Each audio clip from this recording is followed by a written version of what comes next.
to do the questions. That's fine. Okay.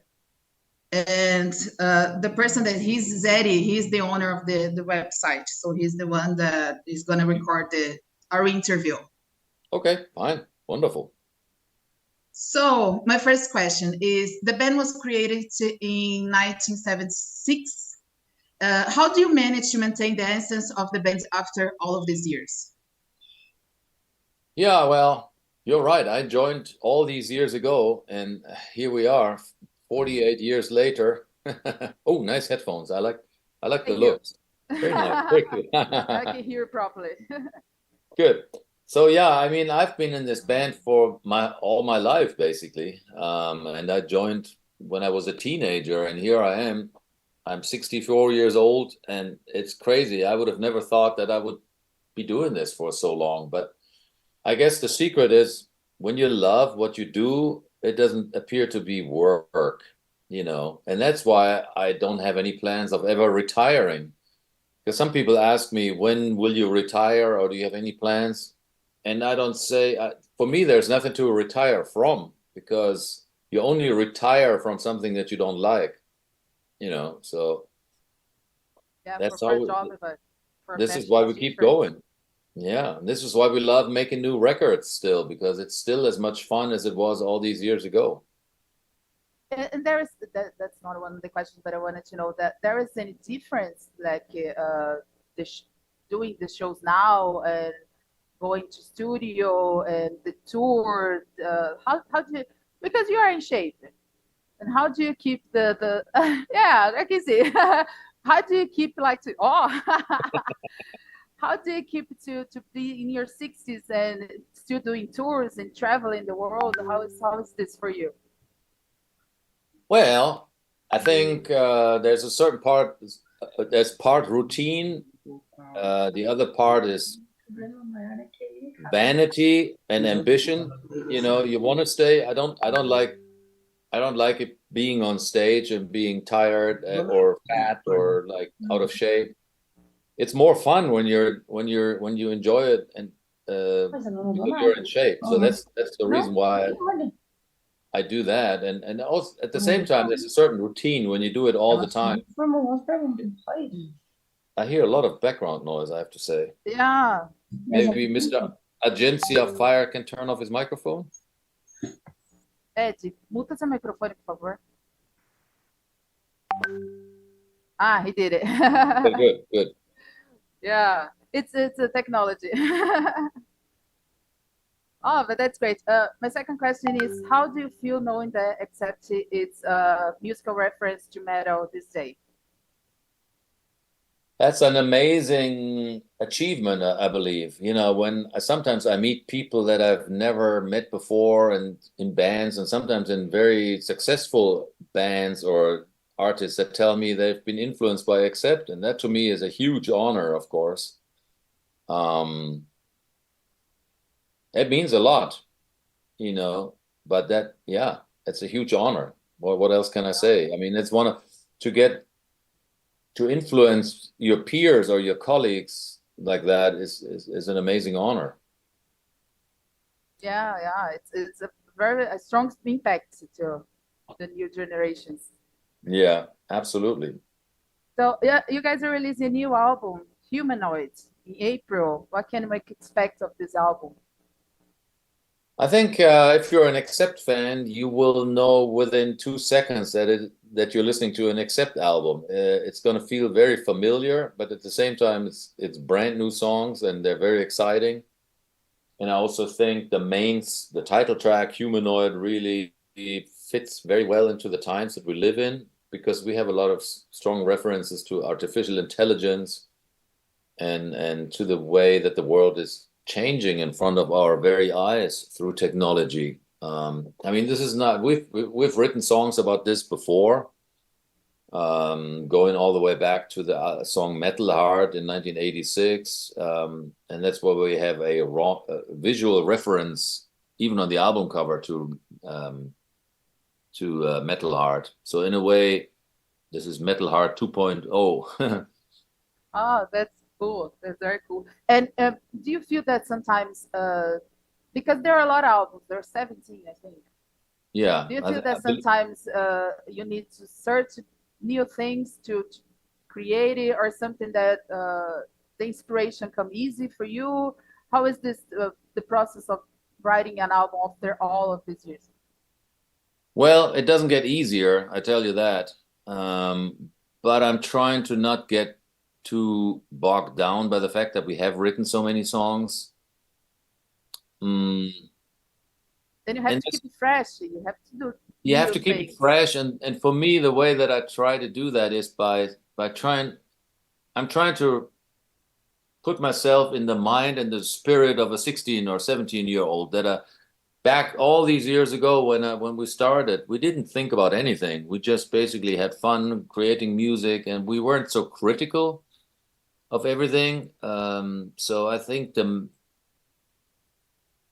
mindset has to be right in order to write fresh songs. And that sounds very easy, but it's not. Sometimes I struggle with that because I'm not 16 anymore, you know? And a lot of things have happened since, but sometimes I'm lucky and I can be very creative without thinking at all. And that's the secret. Oh, yeah, that's great. And you guys coming to Brazil. What is the expectation of this tour to Latin America? And there are 3 shows here in São Paulo.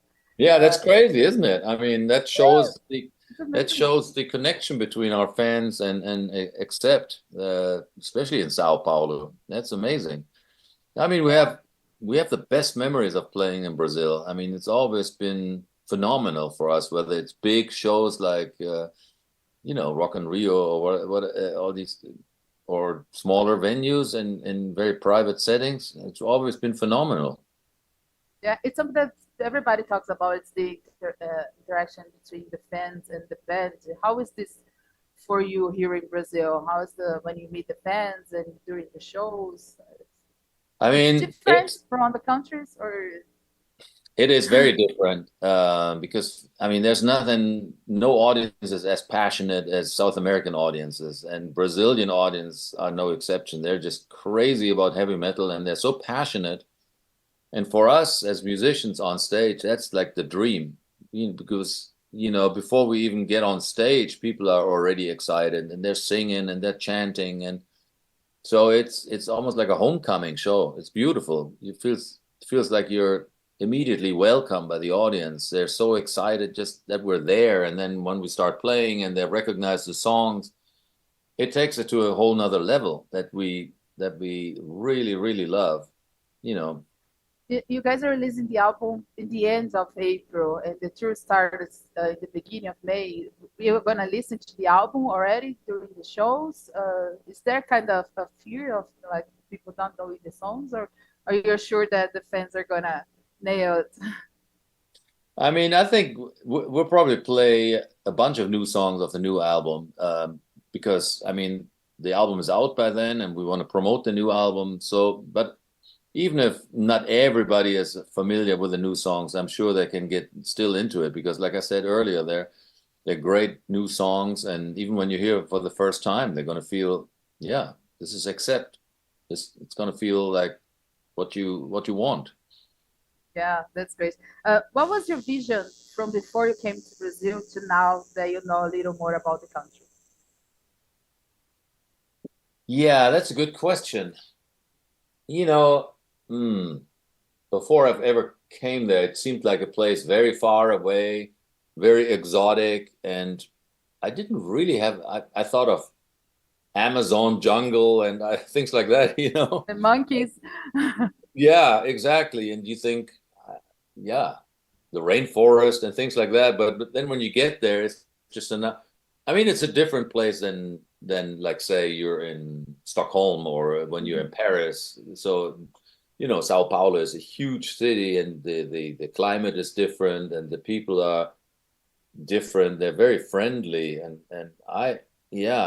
So I think in general, there's a tendency when you haven't been anywhere, you're slightly afraid because you don't really know, But then when you get there, you find out, oh, this is very cool here. It's very, very. It's nothing to be.